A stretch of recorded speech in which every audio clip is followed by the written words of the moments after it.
سلام البنات، نتمنى تكونوا كامل بخير. جبت لكم اليوم ساندويتش كبده وزيد مع الهريسه بنه رائعه. نتمنى انكم تجربوا الطريقه هذه ومجمع واحد يجرب الوصفه يخلي لي في تعليق كيف جاتو. ما تنسوش الاشتراك في القناه، وصفات متنوعه مع كنوز، وتفعلوا الجرس بيلحقكم كامل جديد.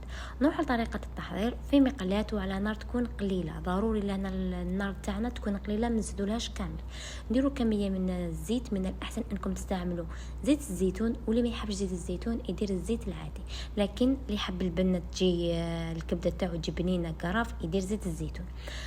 كذلك راح ندير كميه من الكبده بعد ما كنا غسلناها ونقيناها وقطرناها. كذلك في التوابل راح نحتاج عنصر اساسي هو الكمون، ضروري يكون الكمون حاضر. وشويه كركم باش اللاصوص تاعنا المرق يدي اللون الاصفر. كذلك راح نحتاج الثوم، حوالي 5 فصوص من الثوم يكونوا مبشورين، 5 ولا 4 كما تحبوا. كذلك الملح.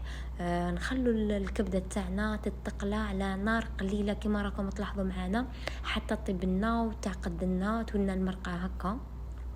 طفوا عليها وجربوها في الساندويتش ومع الهريسه. سلام.